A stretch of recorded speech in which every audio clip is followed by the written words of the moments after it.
সুন্দর দেখুন, কোনো রকম ঝামেলা ছাড়াই আমি খুব তাড়াতাড়ি এই পিঠাগুলো আমি তৈরি করে দেখাবো, এই নকশি পিঠাগুলো। এই দেখুন,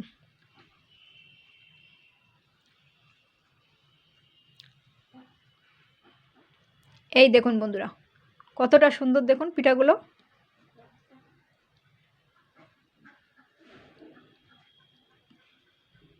পিঠাগুলো কতটা সুন্দর, কোনো রকম ঝামেলা ছাড়াই আমি আজকে 1 কাপ শুকনো চালের গুঁড়ো দিয়ে এই পিঠাটা তৈরি করে দেখাবো। এই দেখুন,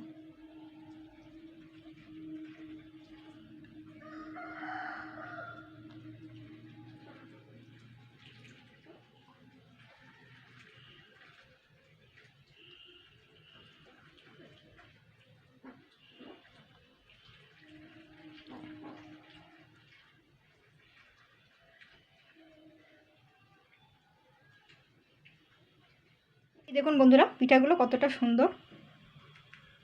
এই দেখুন কতটা সুন্দর দেখুন পিঠাগুলো।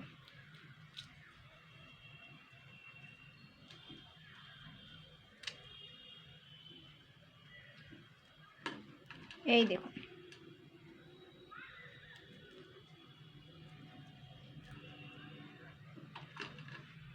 নমস্কার বন্ধুরা, আমি Priyanka, welcome back to my channel. বন্ধুরা, আজকে আমি বানিয়ে দেখাবো 1 কাপ শুকনো চালের গুঁড়ো দিয়ে নকশি পিঠা রেসিপি তৈরি করে দেখাবো।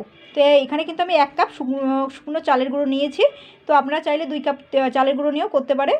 তো এবারে তো দেখুন, আমি কিন্তু একটা গ্যাসে কড়াই বসিয়ে দিয়েছি। কড়াইটা কিন্তু মিডিয়াম গরম হয়ে গেছে। আর আমি হাফ কাপের থেকে একটু সামান্য একটু জল নিয়ে নিয়েছি বেশি। জলটা কিন্তু আমি দিয়ে দিচ্ছি। আমি কিন্তু পুরোপুরি 1 কাপ জল নেইনি। দেখুন জলটা কিন্তু ফুটছে। এবার আমি স্বাদ মতন নুন দিয়ে দিচ্ছি। নুনটা যেন কোনো রকমের বেশি না হয়। এবার আমি জলটাকে একটু হালকা নেড়ে দেবো যাতে নুনটা পুরোপুরিভাবে গলে। এবার আমি এই জলের মধ্যে কিন্তু এখানে হাফ বাটি মতন চিনি দিয়ে দিচ্ছি। মানে এখানে ধরুন ওই হাফ কাপ মতনই চিনি আছে। চিনিটা কিন্তু কম বেশি করে নিতে পারেন। এবার চিনিটাকে ভালো করে গুলে নিতে হবে পুরোপুরিভাবে। দেখুন চিনিটা কিন্তু পুরোপুরিভাবে সুন্দর গুলে গেছে, নুন আর চিনিটা। জলটাও কিন্তু ফুটছে। এরকম ফুটন্ত জলে কিন্তু এবারে ওই শুকনো যে চালের গুঁড়োটা সেটা কিন্তু আমি এবারে দিয়ে দেবো। আমি কিন্তু হাফ কাপের থেকে একটু সামান্য একটু জলটা আর কি বেশি নিয়েছি। আর এই চিনিটা এমনি গুলে গেলে জল হয়ে যায়। তো আমি এবারে সব এই যা নিয়েছি এগুলো কিন্তু আমি ভালো করে এবারে মিশিয়ে নেব। গ্যাসটা এবার কিন্তু আমি বন্ধ করে দেবো। এরকম শুকনো মনে হচ্ছে, এ কিন্তু মাখলে আবার নরম হয়ে যাবে। আমি কিন্তু এবার গ্যাসটা বন্ধ করে দেবো। তো দেখুন, আমি কিন্তু চালের ডোটা কিন্তু নামিয়ে নিয়েছি। এটা কিন্তু একটু সফট করে মাখতে হবে, একটু মথে নিতে হবে আর কি চালের গুঁড়োটা। এটা কিন্তু এখনও গরম আছে। আর চালের গুঁড়ো যদি খুব শুধু শুকনো মনে হয় তখন কিন্তু 2-3 চামচ মতন একটুখানি জল দিতে পারেন। দেখুন এটা কিন্তু নরমই আছে। এবার আমি এটাকে দুটো আলাদা ডো করে নেব। একটাতে ফুড কালার ইউজ করব, আর একটাতে ফুড কালার ইউজ করব না। আপনারা চাইলে শুধু মানে এমনি একটা কালার দিয়ে করতে পারেন, মানে কালার না ছাড়াই করতে পারেন, বা একটা কালার দিয়েও করতে পারেন। দেখুন আমি একটাতে ফুড কালার মিশিয়ে নেব।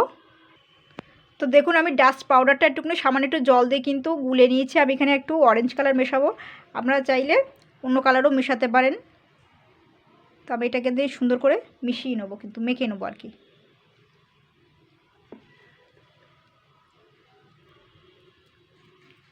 এর সঙ্গে যেন না মেশে সাদাটার সঙ্গে, সাদা ডোটাকে একটু আলাদা করে রাখবেন, নাহলে কিন্তু সাদা ডোটার সঙ্গে মিশিয়ে গেলে কালার অন্যরকম হয়ে যাবে কিন্তু দেখতে।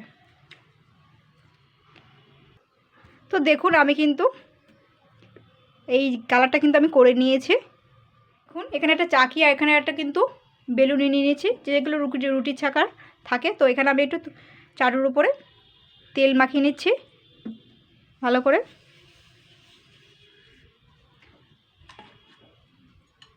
এরপরে এখান থেকে একটা ডো নিয়েছি। দেখুন ডোটাকে কিন্তু ভালো করে বেলে নেব।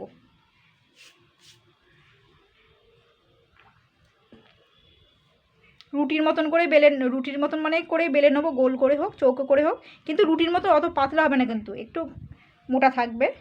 আর রুটির মতন অত পাতলা না, কিন্তু রুটির থেকে একটু মোটা। দেখুন আমি করে নিয়েছি,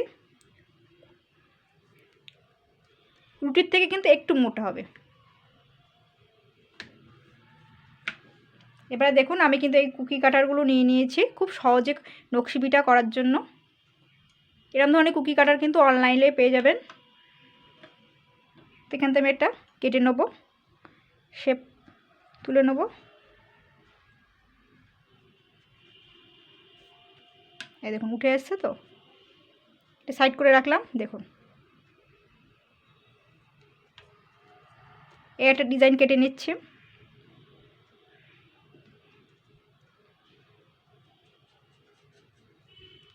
একটু পাতলা পাতলা করেছি, মানে খুব বেশি পাতলা না কিন্তু। দেখুন এগুলো করে নিচ্ছি, যে কটা ডিজাইন হয় করে নেব। এই যে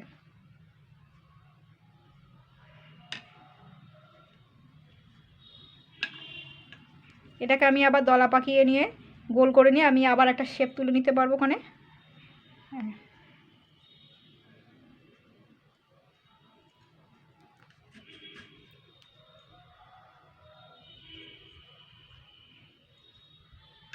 এই যে ধরুন এই 4টেই করলাম, এটাকে আমি আবার দলা পাকিয়ে নেবো।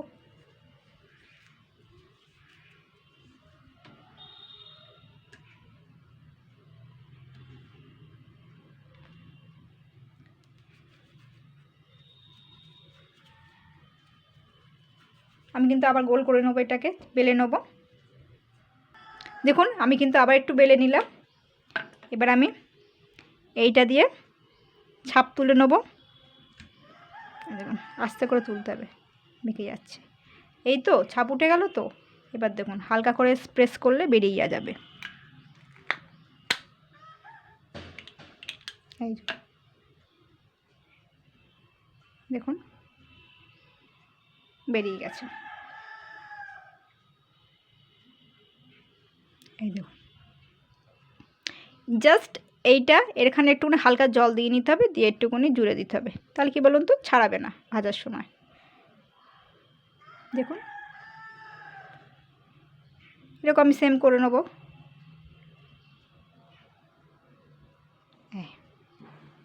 এটা আমি বার করে নেব।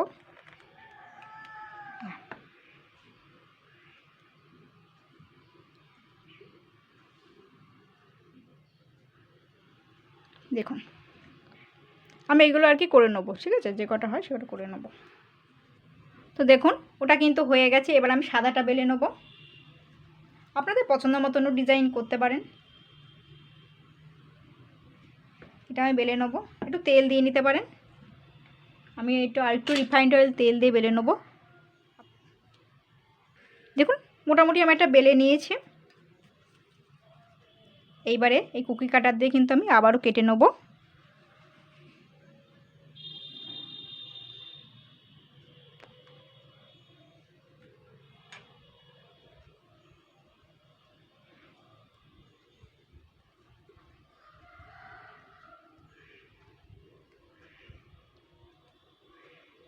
দেখুন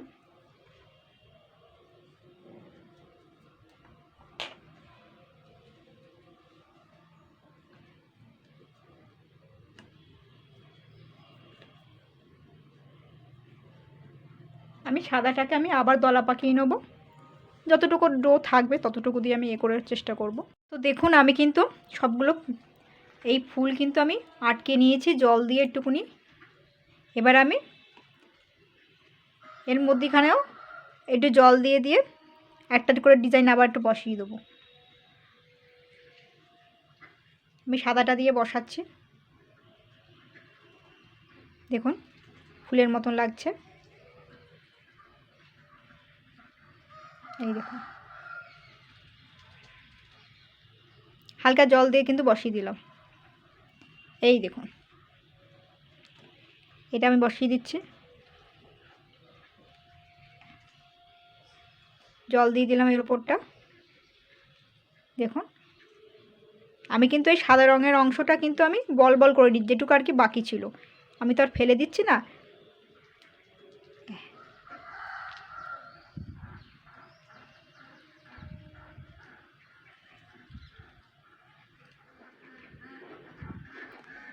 এই ধারগুলো আমি করে নেবো একটু, তাহলে দেখতে দেখুন কতটা সুন্দর লাগবে।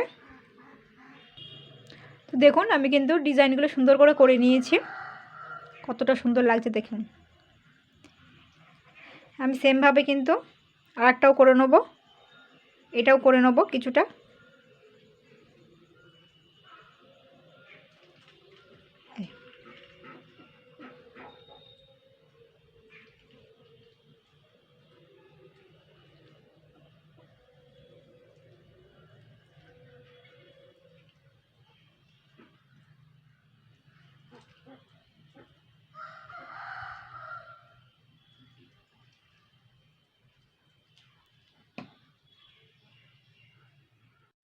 তো দেখুন সবগুলো পিঠা কিন্তু হয়ে গেছে।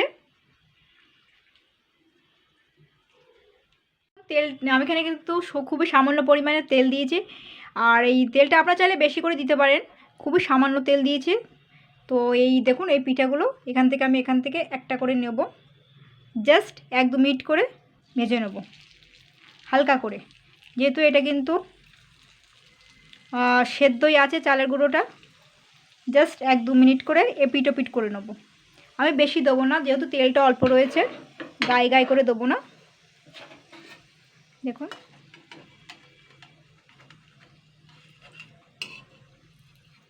এপিট ওপিট করে একটু ভেজে নিতে হবে হালকা করে।